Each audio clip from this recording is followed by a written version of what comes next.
चलो बेटा, आज हम क्लास 12th के यूनिट फर्स्ट का चैप्टर विद्युत क्षेत्र जानेंगे। ठीक है, इसके बारे में पढ़ेंगे। चलो सबसे पहले बेटा अपन विद्युत क्षेत्र के बारे में जानते हैं कि विद्युत क्षेत्र है क्या। ठीक है, विद्युत क्षेत्र आपको किसी आवेश के कारण निकलता है। इसको डिफाइन करते हैं, ध्यान दीजिएगा बढ़िया से। विद्युत क्षेत्र की परिभाषा में क्या बोलोगे? जैसे ये कोई आपका हो गया बिंदु आवेश। क्या हो गया बेटा आपका? ये कोई बिंदु आवेश। तो विद्युत क्षेत्र की परिभाषा में बोलोगे कि बिंदु आवेश के चारों ओर का, बिंदु आवेश के चारों ओर का वह क्षेत्र जहां तक कोई परीक्षण आवेश यानी एक्सपेरिमेंटल चार्ज है, जिससे आपको एक्सपेरिमेंट करना है। ठीक है, बिंदु आवेश के चारों ओर का वह क्षेत्र जहां तक कोई परीक्षण आवेश किसी न किसी बल का अनुभव करता है। काहे का अनुभव करता है बेटा? किसी न किसी बल का अनुभव करता है। उस पूरे एरिया को हम क्या बोलते हैं? विद्युत क्षेत्र कहते हैं। क्लियर? एक बार फिर से परिभाषा पे ध्यान देते हैं। विद्युत क्षेत्र की परिभाषा में ये आपका क्या है? बिंदु आवेश। क्या बेटा बोलोगे? किसी बिंदु आवेश के चारों ओर का वह क्षेत्र जहां तक परीक्षण आवेश किसी न किसी बल का अनुभव करता है, उस पूरे एरिया को ही या उस पूरे क्षेत्र को ही विद्युत क्षेत्र कहते हैं। क्लियर? फिर नीचे लिखना है आपको कि विद्युत क्षेत्र के अंतर्गत, किसके अंतर्गत बेटा? विद्युत क्षेत्र के अंतर्गत परीक्षण आवेश जिस बिंदु पर, अलग अलग बिंदुओं पर ध्यान दीजिएगा, जिस बिंदु पर जितने बल का अनुभव करता है, उस बल का जो परिमाण होगा, जितने बल का अनुभव करता है, उसे उस बिंदु पर विद्युत क्षेत्र की तीव्रता कहते हैं। क्लियर? दोनों का परिभाषा एक बार फिर से देखिए। विद्युत क्षेत्र में क्या बोलोगे? विद्युत क्षेत्र होता किसका है? बिंदु आवेश का। और बिंदु आवेश का विद्युत क्षेत्र हम निकालते किसके कारण है? परीक्षण आवेश के कारण। तो परिभाषा में क्या बोलोगे कि किसके चारों ओर? बिंदु आवेश के चारों ओर का वह क्षेत्र जहां तक परीक्षण आवेश कोई न कोई बल का अनुभव करता है, उसे क्या बोलेंगे बेटा? विद्युत क्षेत्र। अब विद्युत क्षेत्र के अंतर्गत किसी भी बिंदु पर यह परीक्षण आवेश जितने बल का अनुभव करता है, उसे उस बिंदु पर क्या कहते हैं? विद्युत क्षेत्र की तीव्रता कहते हैं। विद्युत क्षेत्र की तीव्रता को अपन कहे से इंडिकेट करते हैं बेटा? कैपिटल ई से। और कैपिटल ई इक्वल फार्मूला क्या होगा? F अपान Q0। ठीक है, इसको याद रखिएगा। विद्युत क्षेत्र की तीव्रता का फार्मूला क्या होता है बेटा? E इक्वल कैपिटल F अपान Q0, जहां E क्या है? विद्युत क्षेत्र की तीव्रता। F क्या है? परीक्षण आवेश और बिंदु आवेश के बीच लगने वाला बल। और Q0 क्या है बेटा? आपका परीक्षण आवेश यानी एक्सपेरिमेंटल चार्ज, जिसके अकॉर्डिंग अपन विद्युत क्षेत्र फाइंड किए। राइट? अब इसका मात्रक आता है, मात्रक को ध्यान दीजिएगा। विद्युत क्षेत्र की तीव्रता का मात्रक होता है, इनके मात्रक के अकॉर्डिंग निकालेंगे। F बल है, बल का मात्रक क्या होता है बेटा? न्यूटन। बटे का मतलब प्रति, चार्ज का मात्रक क्या होता है? कूलम। इसका ऐसा ही मात्रक क्या होगा विद्युत क्षेत्र का? न्यूटन प्रति कूलम। एंड बीमी सूत्र निकालते हैं, बीमी सूत्र यानी डायमेंशनल फार्मूला। तो बीमी सूत्र निकालने का प्रोसेस समझिएगा। ऊपर बल है, बल का बीमी सूत्र क्या होता है? mLT-2 अपान नीचे आवेश है यानी चार्ज, चार्ज का कितना होता है बेटा? AT। इन दोनों को ऊपर ले जाएंगे तो विद्युत क्षेत्र की तीव्रता का बीमी सूत्र होगा mLT-3 और एक ऊपर जाके -3 हो जाएगा, और एक ऊपर ले जाओगे A-1। ये हो गया विद्युत क्षेत्र की तीव्रता का बीमी सूत्र। करेक्ट? इनको याद रखिएगा, एक नंबर में पूछे जा चुके हैं कि विद्युत क्षेत्र की तीव्रता का ऐसा ही मात्रक न्यूटन प्रति कूलम, और बीमी सूत्र mLT-3A-1 होता है। विद्युत क्षेत्र क्लियर हो गया? चलिए बेटा, अब अपन जानेंगे अगला क्वेश्चन।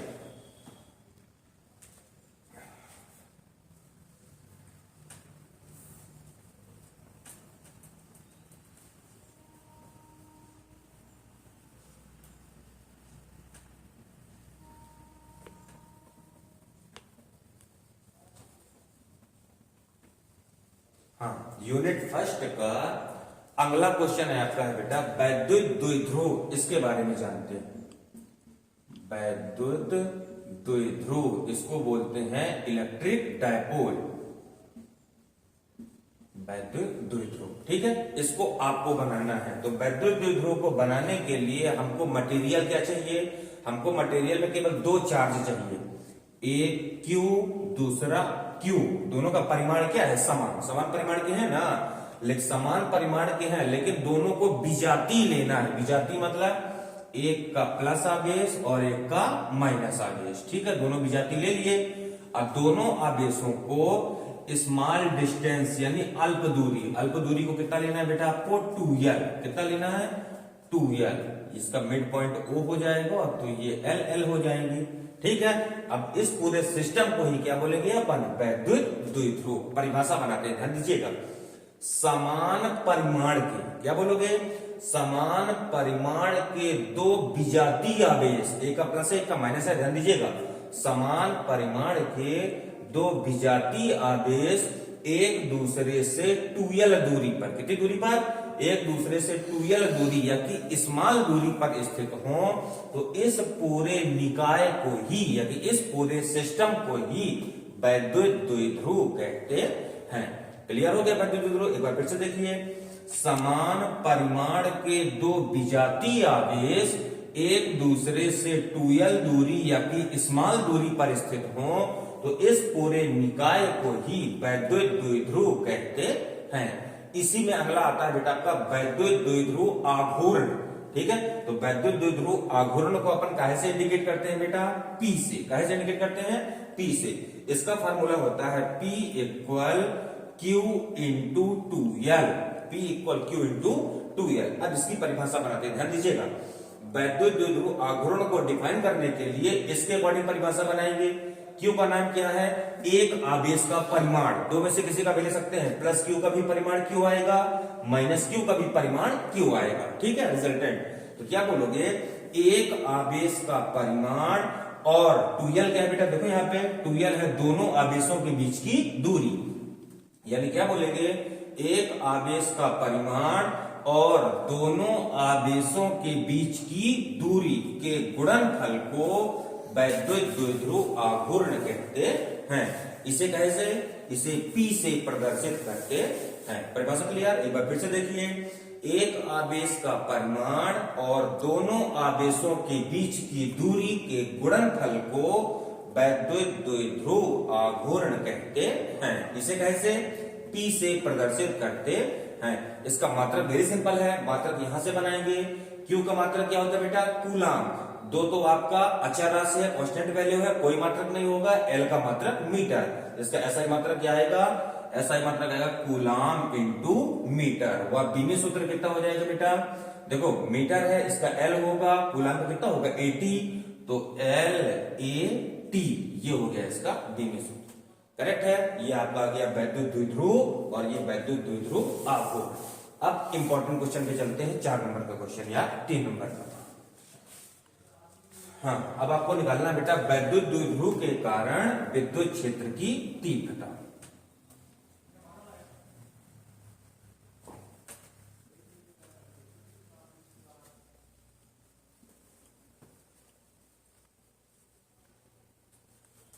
चलिए बेटा, अब आपका क्वेश्चन बनेगा, क्वेश्चन को ध्यान दीजिएगा। क्वेश्चन बनेगा वैद्युत द्विध्रुव के, अभी अभी आपने वैद्युत द्विध्रुव पढ़ा है, वैद्युत द्विध्रुव के अक्षीय अक्ष पर स्थित किसी बिंदु पर विद्युत क्षेत्र की तीव्रता का व्यंजन। ये क्वेश्चन को रहा है।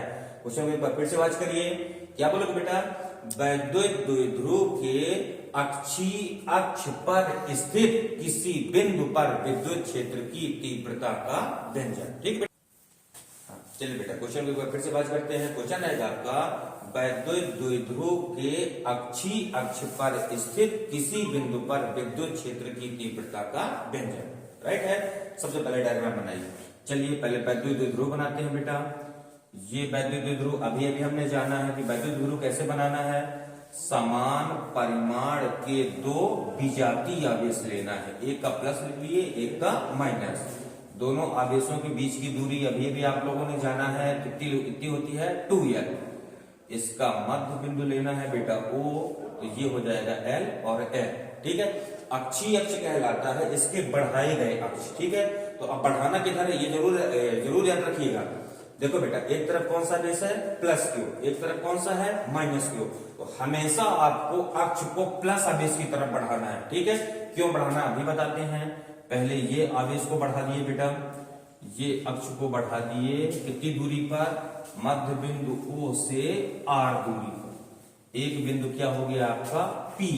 यहां पर आपको इंटेंसिटी ऑफ इलेक्ट्रिक फील्ड यानी विद्युत क्षेत्र की तीव्रता ज्ञात करना है। ठीक है, एक तीव्रता जाएगी बाहर की ओर E1, एक तीव्रता आएगी अंदर की ओर E2। अब यहाँ पे सवाल ये बनता है कि हम प्लस आवेश की तरफ भी क्यों बढ़ाएं। ठीक है, इसका रीजन ये जानते हैं बेटा, जो हमारी विद्युत बल रेखाएं होती हैं ये हमेशा धन आवेश से शुरू होकर ऋण आवेश पर समाप्त होती हैं। तो धन आवेश से शुरू होती हैं, इसीलिए अक्ष को आपको धन आवेश की तरफ ही बढ़ाना है। राइट है, चलो इसकी थ्योरी बोलते हैं, थ्योरी ध्यान दीजिएगा।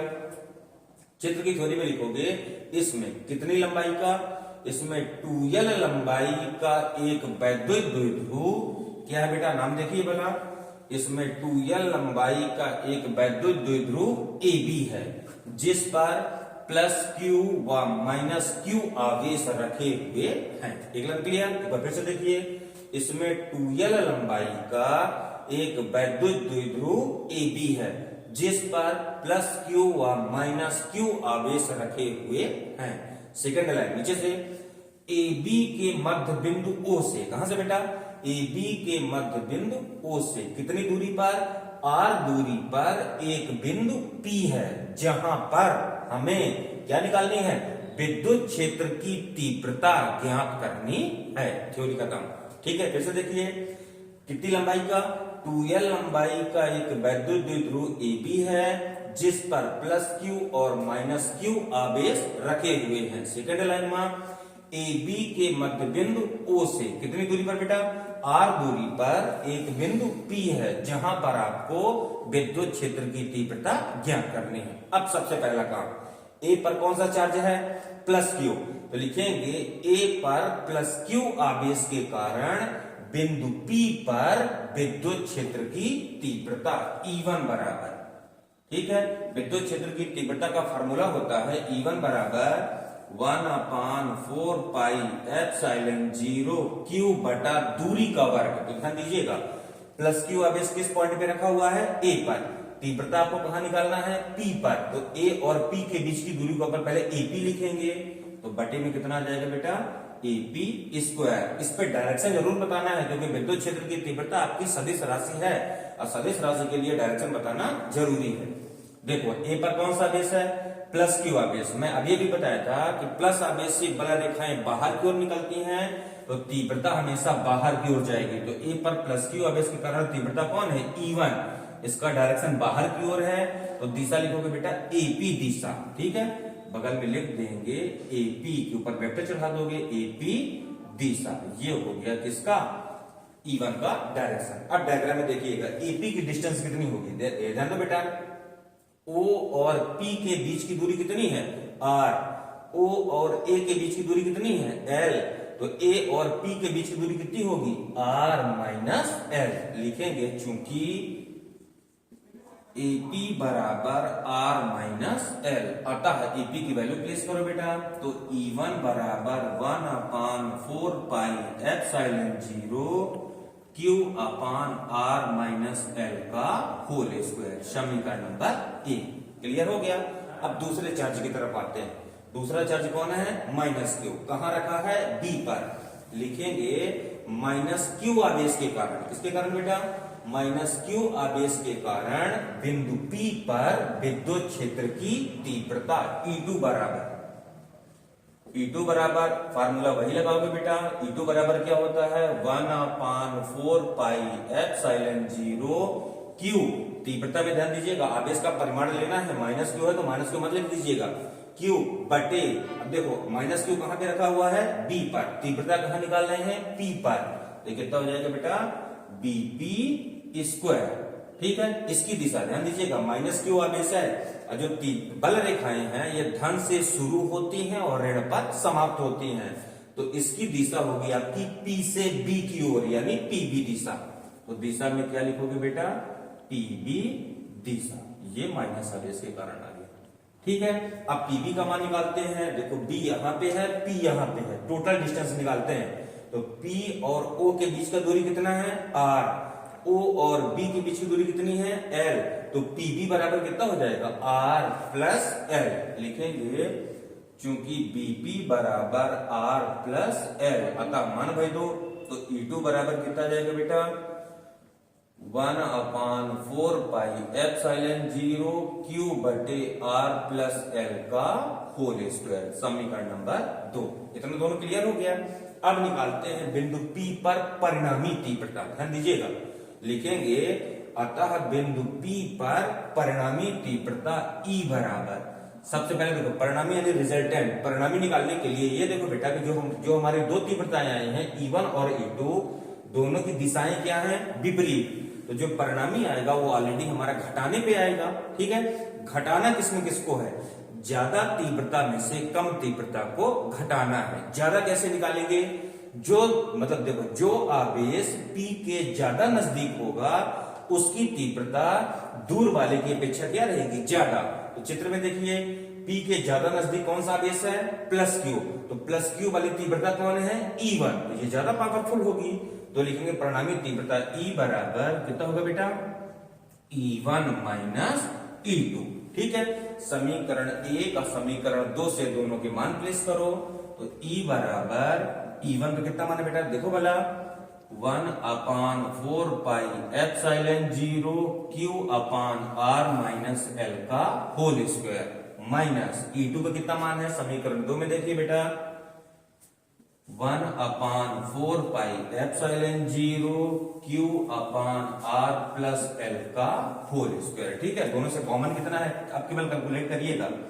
E बराबर दोनों से कॉमन है आपका Q अपान 4 पाई एप्सिलॉन 0, कितना बचे बेटा 1/R माइनस एल का whole square minus 1/R plus L का होल स्क्वायर। ठीक है, तो E बराबर कितना आ जाएगा आपका, E बराबर यहाँ की बात यहाँ जा रहे हैं देखिएगा, E बराबर कितना है Q अपान 4 पाई एप्सिलॉन 0, इसका लघुत्तम में दोनों आ जाएंगे बेटा। तो लघुत्तम में कितना आ जाएगा, ध्यान दीजिएगा R माइनस एल का whole square into R plus L का होल स्क्वायर। ठीक है, ऊपर गुणा करेंगे तो कितना आएगा, R प्लस एल का whole square minus R minus L का होल स्क्वायर। अगले स्टेप में अब डायग्राम को थोड़ा घटाते हैं।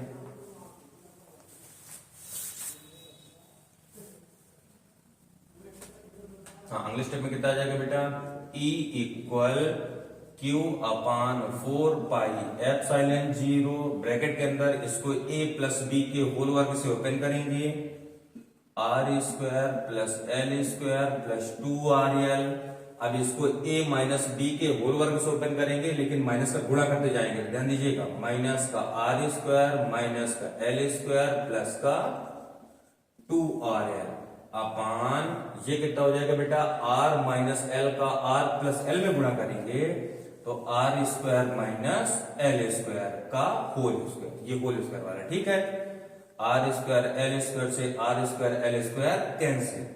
E बराबर कितना बचा, Q अपान 4 पाई एप्सिलॉन 0, 2RL ऐड होके कितने हो जाएंगे बेटा, 4RL अपान R square minus L square का होल स्क्वायर। ठीक है, अब यहाँ पे ध्यान दीजिएगा, आप लोग अभी अभी पढ़े हो कि 2QL या Q इंटू 2L किसके इक्वल होता है, आप लोगों ने पढ़ा है चूंकि 2QL इक्वल होता है बेटा P के, किसके इक्वल होता है, P के। P का नाम है आपका वैद्युत द्विध्रुव आघूर्ण, वैद्युत द्विध्रुव आघूर्ण। ठीक है, ये P का नाम है। चलिए 2QL की जगह P प्लेस करना है, तो यहाँ पे ध्यान दीजिएगा 4 को अपन ले सकते हैं 2 इंटू 2, तो 2QL इन तीनों की जगह कितना आ जाएगा, P। तो E बराबर कितना बचेगा बेटा, देखो 4 को 2 इंटू 2 लिखे थे तो 1 2 बचेगा, ये हो गया 2, 2QL 1 2, और ये Q और L इसी जगह कितना आ गया बेटा, P, और एक R पहले से है R अपान कितना है 4 पाई एप्सिलॉन 0 और ये कितना है बेटा R square minus L square का होल स्क्वायर। ये आ गया आपका अक्षीय अक्ष पर स्थित विद्युत क्षेत्र की तीव्रता का फार्मूला। मात्रा क्या होगा सबको पता है, न्यूटन प्रति कूलम ऐसे। ठीक, ये आपका पहला क्वेश्चन कंप्लीट।